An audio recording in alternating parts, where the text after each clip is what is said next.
The diplomatic chambers of the Galactic Council had never been so quiet. Ambassador Sarah Chen stood at the human delegation's podium, her hands trembling slightly as she held the datapad containing the most horrifying intelligence report in human history. Around her, representatives from 47 different species sat in uncomfortable silence, their various forms of breathing creating an eerie symphony in the vast chamber.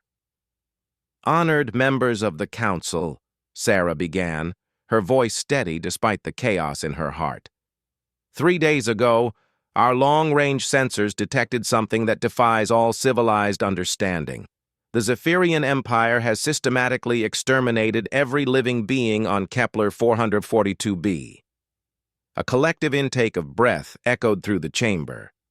The planet she spoke of had been home to the Melodians, a peaceful species known throughout the galaxy for their beautiful crystalline cities and their gift for creating harmony between different races. They had been one of humanity's first allies when Earth joined the galactic community 50 years ago. "The evidence is undeniable," Sarah continued, activating the holographic display above her podium. Images of once beautiful crystal spires now reduced to glowing slag filled the air. Orbital bombardment followed by atmospheric poisoning. Estimated death toll, 4,700,000,000 souls, men, women, children, elderly, every single Melodian is gone. Council Speaker Vorthok, an ancient being whose species had founded the Council millennia ago, leaned forward on his floating platform. His voice carried the weight of ages when he spoke. "Ambassador Chen, while this news is distressing, the Council has established protocols for such situations. We will impose sanctions, demand reparations, and if necessary, authorize a limited military response." Sarah looked up at the speaker, and for a moment, something flickered in her eyes that made several nearby delegates shift uncomfortably. It was not the look of a diplomat seeking justice through proper channels. It was something far more primal. "With all due respect, honored speaker," Sarah said, "humanity formally rejects the Council's jurisdiction in this matter." The chamber erupted. Delegates from dozens of species began speaking at once in their various languages, creating a cacophony of confusion and outrage. Vorthok raised one of his 4 arms, and silence gradually returned. "Ambassador Chen," he said slowly, "surely you understand the implications of what you just said? No member species has ever rejected Council authority on a matter of this magnitude." Sarah touched her earpiece, receiving confirmation of something she had been waiting for. She nodded once, then looked directly at Vorthok. "Honored Speaker, 5 minutes ago, the Earth Defense Force received formal authorization from every government on Earth. We are invoking Article 7 of our membership agreement." "Article 7? Vorthok's translator struggled with the concept. "But that article has never been used. It was included only as a theoretical safeguard when your species first joined us. The right to withdraw from Council oversight when facing an existential threat to human values or allies," Sarah recited from memory. "The Melodians were our friends. They asked for our help when the Zephyrians first made territorial demands. We told them to trust in Council justice. We told them the civilized galaxy would protect them." She paused, and when she continued, her voice carried an edge that sent chills through the chamber. "We were wrong, and now they are dead. All of them." In the far corner of the chamber, the Zephyrian delegation sat in their characteristic silence. They were a species that resembled massive armored beetles, their natural exoskeletons enhanced with technological implants that made them formidable warriors. Their ambassador, a particularly large specimen named Crixtor, finally spoke. "The human shows emotion over the loss of inferior beings," he clicked in his harsh language, translated for all to hear. "This is weakness. The strong take what they need. The weak perish. This is the way of the universe." Every human in the chamber turned to look at Crixtor. Sarah's aide, a young man named Marcus, took a half-step forward before Sarah's raised hand stopped him. But it was Sarah herself who responded, and her words would be remembered by every species present for generations to come. "You're absolutely right," she said quietly. "The strong do take what they need. The weak do perish. Thank you for reminding us of that fundamental truth." She turned back to address the full council. "Humanity hereby withdraws from all council protocols regarding the Zephyrian situation. We will handle this matter according to our own understanding of justice." "Ambassador!" Vorthak's voice carried clear alarm now. "The Council cannot sanction independent military action. The laws of civilized space forbid." "The laws of civilized space," Sarah interrupted, "failed to save 4 billion Melodians.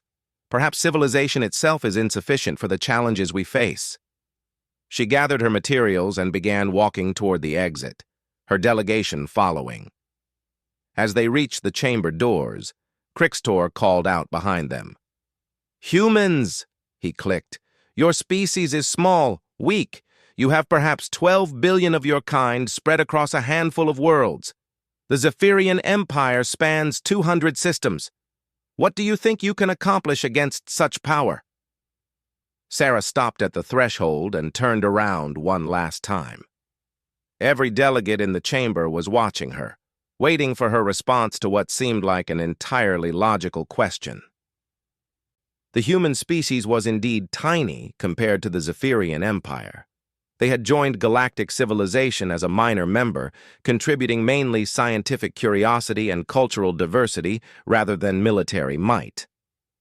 "You want to know what we can accomplish?" Sarah asked. "You killed our friends. You destroyed an entire species that trusted us to protect them. You did this because you believed it showed strength." She smiled then, and it was not a pleasant expression. "We're going to show you what strength actually looks like." The chamber doors closed behind the human delegation with a soft hiss, leaving 47 species in stunned silence. In the days that followed, many of those present would claim they felt something change in that moment, as if the very nature of galactic civilization had shifted on its axis. Within hours of Sarah's departure, strange reports began filtering in from across human space. Military reserves were being activated on Earth, Mars, Europa, and the dozen colony worlds humanity had established. Industrial complexes that had been producing consumer goods were rapidly being converted to military production. Most disturbing of all, research facilities that had been dormant since humanity's integration into galactic society were suddenly buzzing with activity. The Council's intelligence services tried to penetrate these facilities, but found them protected by security measures that seemed almost paranoid in their intensity. What they did manage to learn was troubling. Humans had apparently spent the last 50 years in galactic civilization, learning, studying, and cataloging every aspect of known technology while carefully hiding their own capabilities. On the third day after the council meeting, Admiral Rebecca Torres stood in the command center of Luna Base, Earth's primary military facility. Around her, dozens of officers worked with quiet efficiency, coordinating what appeared to be the largest military mobilization in human history. But this was not the desperate scrambling of a species preparing for war. This was the methodical activation of plans that had been decades in the making. "Admiral," called Captain Williams from his station, "we're receiving final confirmations from all sectors. Operation Reckoning is go for implementation." Admiral Torres nodded grimly. She had hoped this day would never come, but she had also spent her entire career preparing for it. The integration into galactic civilization had been genuine, but humans had learned long ago that peace was only possible when backed by the capacity for overwhelming violence. "Signal all fleets," she commanded. "Inform them that as of this moment, humanity is no longer bound by the civilized rules of warfare. We tried being civilized. It failed to save our friends." She paused, thinking of the last transmission they had received from Kepler 442b before the planet went silent. A young Melodian named Zyla, barely more than a child, asking in perfect English when the human ships would arrive to help them. "Now," Admiral Torres said quietly, "we stop being civilized." Across human space, fleets that had been hidden in asteroid fields and deep space installations began moving toward their predetermined positions. These were not the exploration vessels and light frigates that other species were familiar with. These were warships built with 50 years of accumulated galactic knowledge, powered by fusion reactors that pushed the boundaries of known physics and armed with weapons that combined human innovation with technologies borrowed from every advanced species they had encountered. The Zephyrian Empire controlled 200 systems and commanded fleets numbering in the thousands. They had crushed 12 species in the last century alone, each time following the same pattern: overwhelming force, followed by systematic extermination of any who opposed them. They considered themselves the apex predators of the galaxy. They were about to learn that they had never encountered a true predator before. In the outer rim of Zephyrian space, monitoring stations began detecting unusual readings. Ships were approaching from the direction of human territory, but the signatures were unlike anything in their databases. When the first Zephyrian patrol fleet moved to investigate, they found something that defied their understanding of human capabilities. 12 human vessels hung motionless in space, each one larger and more heavily armed than anything the Zephyrians had seen from humanity before. The lead ship, a massive dreadnought designated EDS Retribution, powered up its communication array and broadcast a message to the approaching Zephyrian fleet. "This is Admiral Sarah Martinez of the Earth Defense Force," the transmission began. "You are trespassing in space claimed by the sovereign nation of humanity under emergency protocols. You have 60 seconds to withdraw to a distance of 10 million kilometers." The Zephyrian fleet commander, a veteran warrior named Kethvor, laughed as the message ended. 60 human ships against his force of 200. Even with their new vessels, the humans were clearly delusional. "Open fire," he commanded. "Show these mammals the price of threatening the Empire." The Zephyrian fleet opened with their standard tactic, a coordinated barrage of plasma cannon fire designed to overwhelm enemy shields and destroy multiple targets simultaneously. It was a strategy that had worked against every enemy they had faced for the last 2 centuries. The human ships simply weren't there anymore. Where 12 vessels had hung motionless in space, there was now empty vacuum. Kethvor's scanners showed impossible readings. Energy signatures scattered across a sphere of space hundreds of kilometers wide. Then, one by one, the human ships began reappearing, but not where they had been. They materialized throughout the Zephyrian formation, inside their defensive perimeter, at point-blank range. "What sorcery is this?" Kethvor demanded, but his tactical officers had no answers. The humans did. "Zephyrian vessels," Admiral Martinez's voice cut through their confusion, "you have chosen to ignore our warning. You will now learn why that was a mistake." The EDS Retribution opened fire with weapons that the Zephyrians had never seen before. Focused particle beams lanced out at near-light speed, punching through Zephyrian armor like paper. But these were not simple energy weapons. Each beam carried a payload of self-replicating nanobots that immediately began breaking down the molecular structure of whatever they touched. Within seconds, the first Zephyrian battleship simply came apart, its hull dissolving into component atoms while its crew died in the vacuum of space. Then the second ship, then the third. Kethvor watched in horror as his fleet was systematically dismantled by an enemy that moved faster than his sensors could track and struck with weapons that defied all known physics. In less than 10 minutes, 200 of the Empire's finest warships had been reduced to expanding clouds of debris. His own ship, crippled and drifting, was the last one left. As he waited for the inevitable final blow, Admiral Martinez's face appeared on his screen. She looked at him with the cold, analytical gaze of a scientist studying an interesting specimen. "Commander," she said calmly, "you will return to your masters with a message. Humanity offered friendship to the galaxy. We offered cooperation, trade, and mutual advancement. In return, you taught us that the universe respects only strength." She leaned forward, and her expression became something that would haunt Kethvor for the rest of his life. "Thank you for the lesson. Now we will teach you what we learned." The transmission ended, and Kethavor's ship was suddenly surrounded by a golden energy field. He felt his vessel being moved, accelerated towards Zephyrian space at speeds that should have pulverized everyone aboard. But somehow, impossibly, the energy field protected them from the forces involved.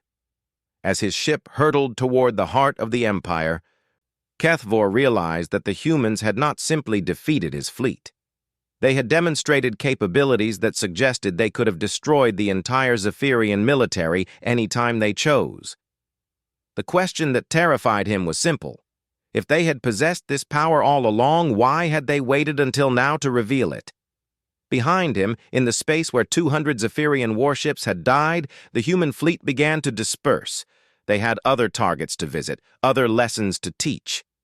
The galaxy was about to learn what happened when humanity stopped being civilized and started being human. The emergency session of the Zephyrian High Command convened within hours of Commander Kethavor's return. The massive obsidian chamber, carved from a single asteroid and floating in the heart of the Empire's capital system, had witnessed the planning of hundreds of conquests over the millennia. Never before had it hosted a meeting called to address a military defeat. Supreme Commander Vexthul stood at the center of the chamber, his massive form casting shadows across the assembled war leaders.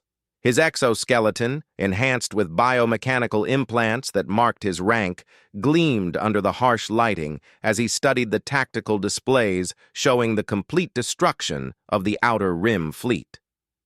"Explain to me," he said, his voice carrying the grinding quality that made even veteran warriors uncomfortable, "how 200 of our finest warships were destroyed by 12 human vessels without inflicting a single casualty in return."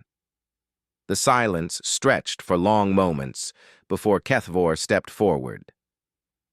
The surviving commander had refused medical treatment for his wounds, wearing them as a reminder of the humiliation he had witnessed.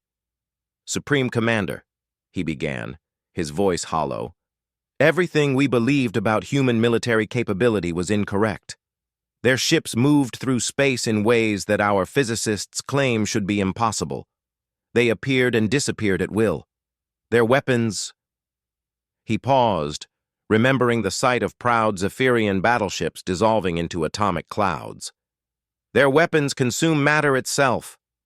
War leader Krexnoth, commander of the Empire's Second Fleet, stepped forward with characteristic aggression. "You speak of human sorcery as if it were fact. More likely you encountered some new technology and panicked like a fresh recruit." Kethvor's mandibles clicked in anger, but before he could respond, the chamber's communication array activated.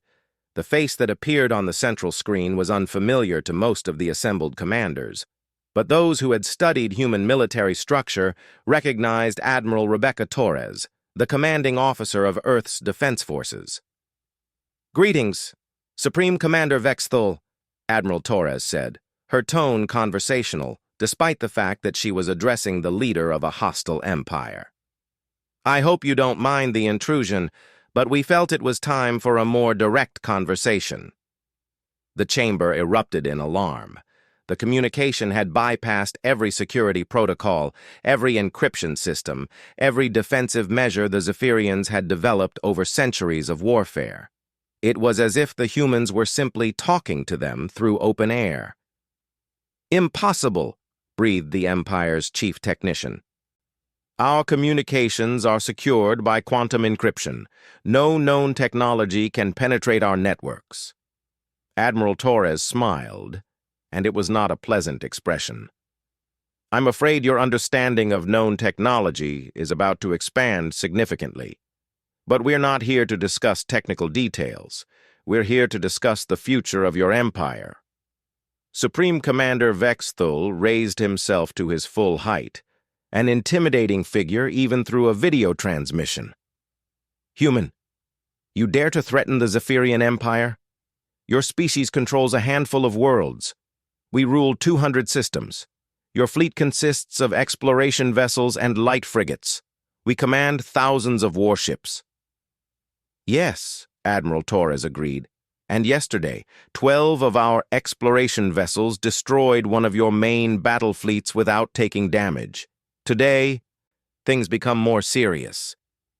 As if summoned by her words, the tactical displays around the chamber began updating with new information.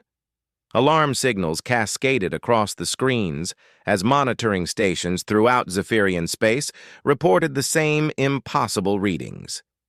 "What you're seeing," Admiral Torres explained calmly, "is the deployment of Operation Reckoning. As of this moment, human fleets are positioned at strategic points throughout your empire.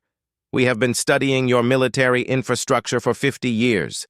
We know the location of every shipyard, every fortress, every supply depot you possess." War Leader Krexnoth leaned forward, his voice filled with disbelief. "You claim to have penetrated our space with entire fleets? Our border patrols would have detected any intrusion." "Your border patrols," Admiral Torres replied, "have been watching empty space for the last 6 months, while our ships moved freely through your territory using technology you don't possess and cannot counter. We could have destroyed your empire at any point during that time." The chamber fell silent as the implications sank in. If the humans were telling the truth, then the Zephyrian Empire's military supremacy was an illusion. "Why?" Supreme Commander Vexthul asked finally. "If you possessed such power, why wait? Why reveal yourselves now?" Admiral Torres's expression became cold, and when she spoke, her words carried the weight of absolute judgment. "Because 53 hours ago, you crossed a line that civilized beings do not cross. You committed genocide against the Melodian people. You murdered 4 billion innocent beings who had never threatened you, never harmed you, never done anything except trust that the galactic community would protect them from monsters like you." She paused, and her next words sent chills through every Zephyrian present. "We tried to be civilized.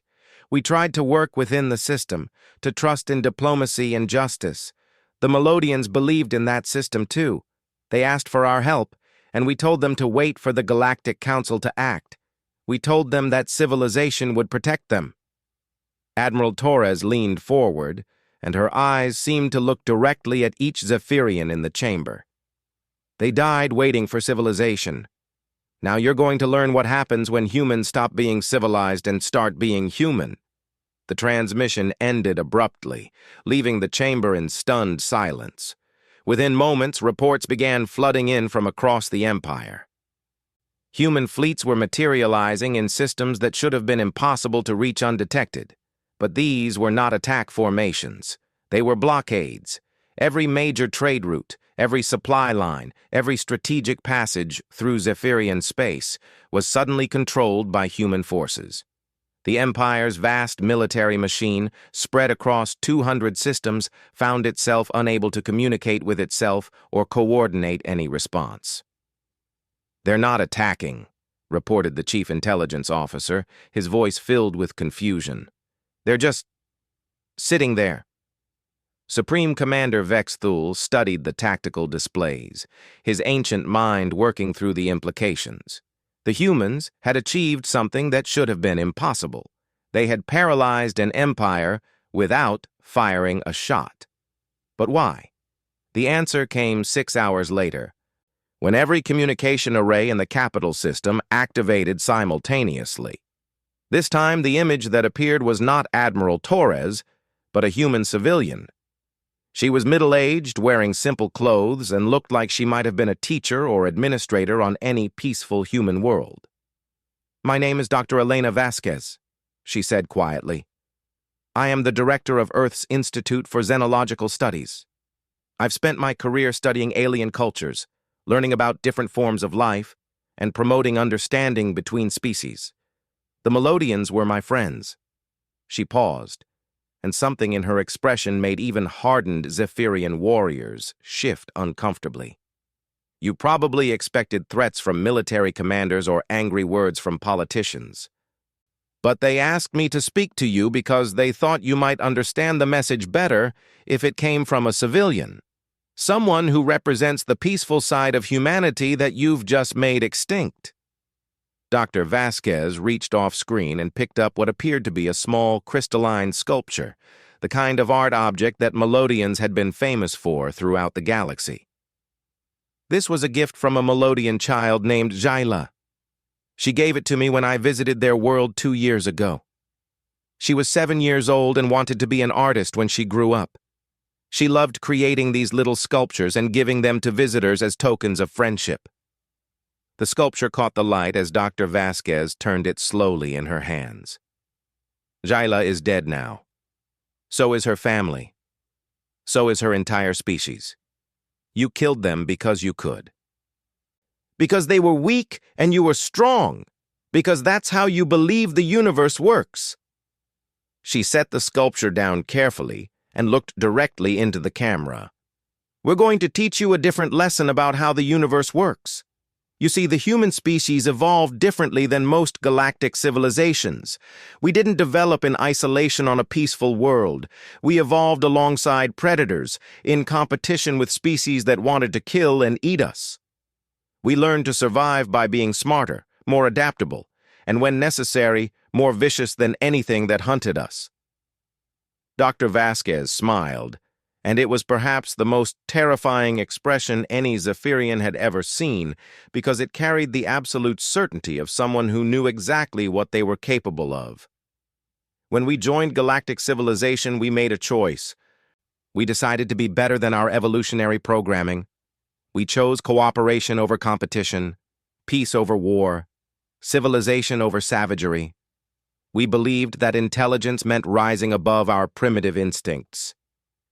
She picked up the crystalline sculpture again, holding it gently. You've taught us that we were wrong. Civilization only works when everyone chooses to be civilized. When someone chooses savagery instead, civilization becomes a weakness that gets innocent children killed. The camera pulled back slightly, showing Dr. Vasquez standing in what appeared to be a laboratory filled with advanced equipment and displays showing tactical information. So we're going back to what evolution taught us. We're going to show you what happens when the smartest, most adaptable predators in the galaxy stop pretending to be civilized. She gestured to the displays around her, which showed real-time readouts of every Zephyrian military installation. Your empire is already finished. You just don't know it yet. Our fleets aren't attacking because we don't need to attack. We've been inside your computer networks for months. We've mapped every system, cataloged every ship, identified every leader. We know where you eat, where you sleep, where you keep your eggs. The displays shifted to show detailed schematics of Zephyrian biological systems, their reproduction cycles, their nutritional requirements, their social structures. The beauty of being a species that evolved to survive anything is that we're very good at finding weaknesses, and every species has weaknesses, no matter how powerful they think they are. Dr. Vasquez set the sculpture down one final time and clasped her hands behind her back. In 72 hours, the Zephyrian Empire will surrender unconditionally to human authority, or it will cease to exist, not because we'll destroy your ships or conquer your worlds, but because we'll make it biologically impossible for your species to survive outside human protection. The transmission ended, leaving the Zephyrian leadership in absolute silence. Within minutes, reports began coming in from across the Empire. The water supplies on dozens of worlds were showing strange chemical changes. Atmospheric processors were malfunctioning in subtle but systematic ways. Most disturbing of all, The nutritional supplements that Zephyrians required for long-term health were beginning to break down at the molecular level. The humans weren't just threatening military defeat, they were threatening biological extinction. Supreme Commander Vexthul looked around the chamber at his subordinates, seeing his own growing horror reflected in their expressions. The Empire had faced many enemies over the centuries, but never one like this. Never an enemy that could reach into the very essence of what made them alive and simply turn it off. "How long?" he asked his chief medical officer. The answer, when it came, was delivered in a voice barely above a whisper. "If they can really do what they're threatening, 6 months, maybe less. Our biology depends on chemical processes that they seem to understand better than we do." In the distance, through the chamber's massive viewing ports, the first human ships began appearing in the capital system itself. Not attack vessels this time, but something far more ominous. Research ships, their hulls bristling with scanning equipment and scientific instruments. They had come to study their subjects before passing final judgment. The Zephyrian Empire, which had ruled through strength for millennia, was about to learn what true strength looked like when it was backed by intelligence that had never forgotten how to survive. The surrender came exactly 71 hours and 43 minutes after Dr. Vasquez's transmission. Supreme Commander Vexthul himself delivered it. Standing before a small human delegation aboard the research vessel EDS Darwin in the heart of what had once been the Zephyrian capital system. The humans who faced him were not what he had expected. Admiral Torres was there, along with Dr. Vasquez, but they were flanked by individuals who looked more like scientists and administrators than conquerors. They sat at a simple metal table in what appeared to be a standard laboratory, surrounded by equipment that hummed quietly as it continued to analyze Zephyrian biology in real time. "We surrender unconditionally," Vexthul said, the words tasting like poison in his mouth. "The Zephyrian Empire submits to human authority." Dr. Vasquez looked up from a data pad she had been studying and nodded calmly. "We know. We've been monitoring your discussions for the last 6 hours. Your decision was logical given the circumstances." Around him, Vexthul could see displays showing the systematic shutdown of Zephyrian society. Not through military action, but through the simple adjustment of biological and technological systems that his people depended on for survival. Food production facilities were failing. Water purification systems were producing chemicals that Zephyrian physiology couldn't process. Even the air recycling systems on their ships were beginning to produce atmospheric mixes that left his people weak and disoriented. It was, he realized, perhaps the most complete defeat in galactic history. The humans hadn't just conquered his empire, they had made it biologically impossible for his species to exist without their permission. "What are your terms?" he asked, though he suspected he already knew the answer. Admiral Torres spoke for the first time since he had arrived. "There are no terms. Terms imply negotiation between equals. You are no longer equals to anyone in this galaxy."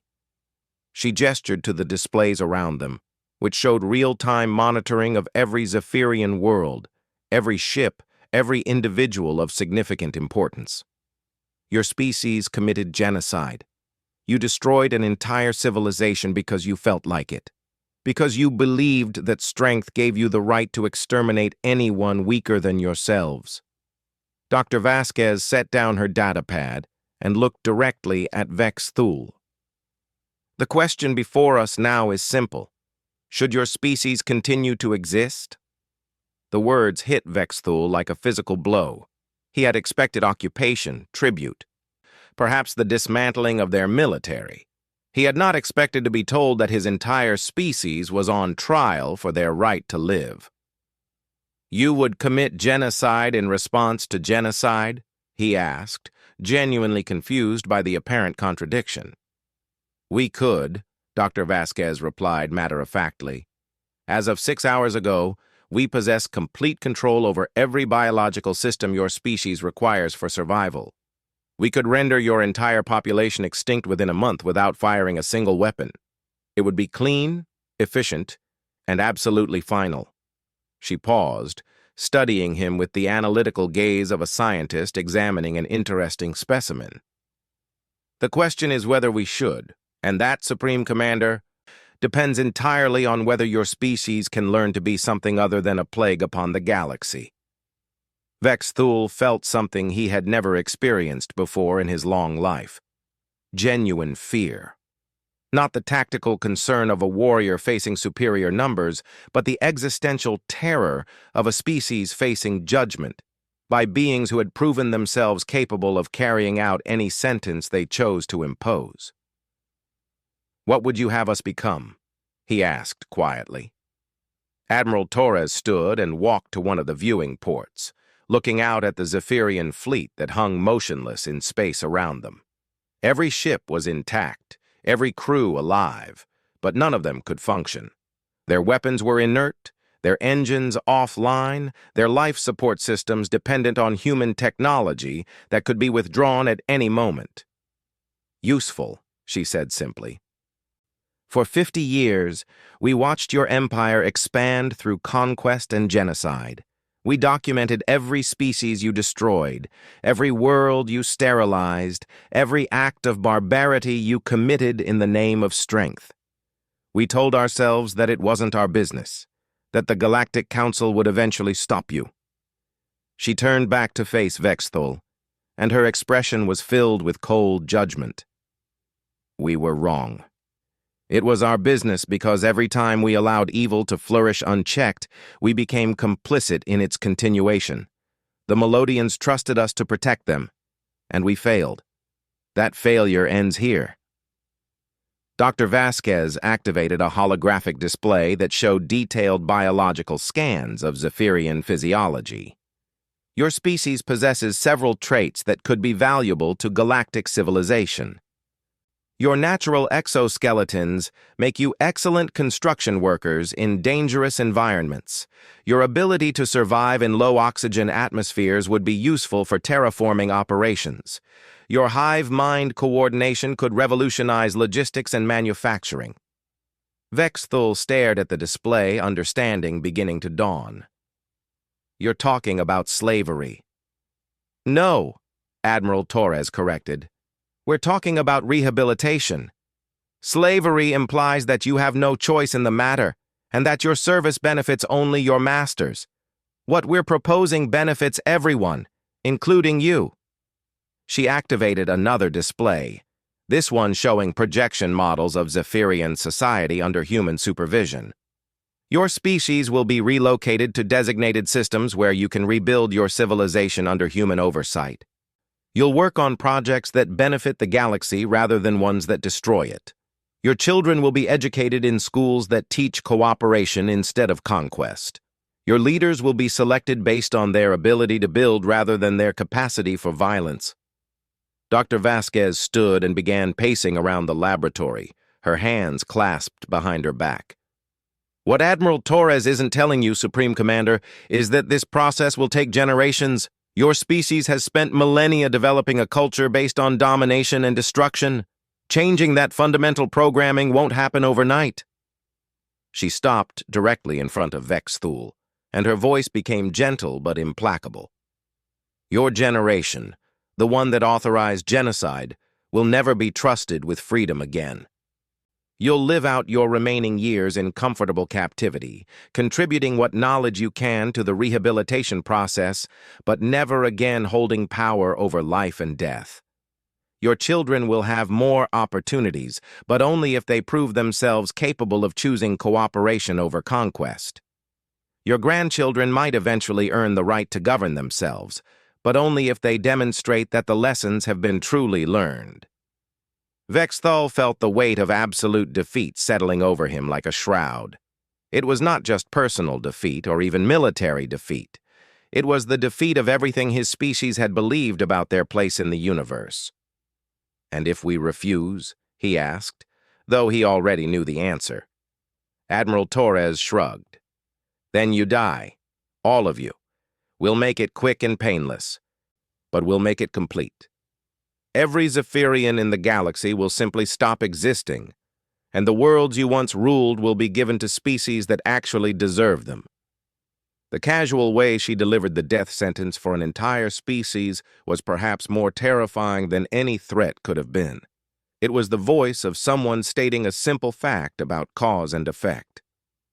"We're not cruel," Dr. Vasquez added. "We take no pleasure in the power we hold over you, but we are committed to ensuring that what happened to the Melodians never happens again. If your species can't be reformed, then it will be removed. The choice is yours." Vexthul looked around the laboratory, seeing the casual efficiency with which the humans had dismantled his empire. They had spent decades studying every species in the galaxy, learning their weaknesses, understanding their biology, and preparing for a day they had hoped would never come. When that day finally arrived, they had acted with a precision that was both brilliant and terrifying. "How long do we have to decide?" he asked. "You've already decided," Admiral Torres replied. "The formal surrender you offered when you came aboard this ship includes acceptance of human authority over your species' future. The only question now is whether you'll cooperate with the rehabilitation process or resist it." Dr. Vasquez returned to her datapad, making notes about Zephyrian psychological profiles. "Resistance would be inadvisable. We've designed the process to be as humane as possible while ensuring complete compliance. Fighting us would only make it more difficult for everyone involved, especially your own people." As if to demonstrate their point, the displays around the laboratory updated to show the current status of Zephyrian worlds. Food production had been restored, but only through human-controlled systems. Atmospheric processors were functioning again, but under human supervision. Medical facilities were treating Zephyrian patients, but with human-designed therapies that subtly adjusted brain chemistry to reduce aggressive impulses. The entire species was being transformed from the inside out, and there was nothing anyone could do to stop it. "The irony," Admiral Torres observed, "is that your species will probably be happier this way. The constant warfare, the endless conquest, the need to dominate or be dominated, it's an exhausting way to live. Our psychological profiles suggest that most Zephyrians are actually relieved to have those pressures removed." She gestured to a display showing stress hormone levels across the Zephyrian population. The readings showed a dramatic decrease in anxiety and aggression markers as human control systems took effect. "Your people are sleeping better, they're fighting less among themselves, their children are showing improved cognitive development now that they're not constantly exposed to trauma and violence. In many ways, we're saving your species from yourselves." Vexthul wanted to argue, to claim that freedom was worth any price, but the evidence was overwhelming. His own stress levels had dropped significantly since the surrender, even as he faced the end of everything he had once believed in. "What about the other species?" he asked. "The ones we conquered? Will you restore their worlds to them?" Dr. Vasquez looked up from her notes with genuine surprise. "That's a remarkably selfless question from someone who authorized their destruction. Perhaps there's hope for your rehabilitation after all." She activated another display, this one showing the former territories of the Zephyrian Empire. "The worlds themselves will be terraformed and given to refugee populations from species you displaced. The species you actually exterminated, like the Melodians, can never be restored. But we can at least ensure that their worlds become homes for those who deserve them, rather than monuments to your empire's brutality." Admiral Torres moved to stand beside Vexthul, and for a moment, her expression softened slightly. "Supreme Commander, your species is not inherently evil. You're aggressive and hierarchical because that's what evolution programmed you to be. But intelligence gives all of us the ability to rise above our programming. Humans chose to be better than our evolutionary instincts. Zephyrians can make the same choice." She pointed to the displays showing Zephyrian populations under human supervision. "Look at your people now. Without the constant pressure to dominate or be dominated, they're already beginning to explore other aspects of their nature. Art, science, philosophy, all the things that get crushed under the weight of endless warfare. Give them time, and they might surprise you with what they can become. Vexthul studied the readouts, seeing evidence of changes he could never have imagined. Zephyrian children who would have been trained as warriors were instead learning mathematics and xenobiology. Adults who had spent their lives preparing for conquest were discovering talents for engineering and medicine they had never known they possessed. "How long?" he asked quietly. "Generations," Dr. Vasquez replied honestly. "Maybe centuries. The transformation of an entire species' culture is not a quick process, but we have time and we have patience, and most importantly, we have the absolute commitment to see it through to completion." She closed her datapad and looked directly at him. "Your species killed 4 billion innocent beings because you believed that strength gave you the right to destroy anything weaker than yourselves. We're going to prove that real strength comes from protecting the weak, building rather than destroying, and choosing cooperation over conquest." Admiral Torres moved toward the laboratory's exit, gesturing for Vexthul to follow. "Welcome to the rest of your life, Supreme Commander. It won't be what you expected, but it will be better than what you deserve. And perhaps, if your species learns the lessons we're going to teach them, your great-grandchildren might someday earn the right to call themselves civilized." As they walked through the corridors of the research vessel, Vexthul could see human scientists and engineers working alongside his own people, already beginning the long process of transformation. It was not the conquest he had feared, but something far more profound: the complete remaking of everything the Zephyrian Empire had ever been. Behind them, in the laboratory they had just left, the displays continued their quiet monitoring of an entire species learning to be human. It was, perhaps, the most successful genocide in galactic history, not the destruction of a people, but the obliteration of everything that had made them monsters. The galaxy would never again know the fear of Zephyrian conquest, and perhaps, in time, it would know the hope of Zephyrian contribution to something greater than any empire had ever been.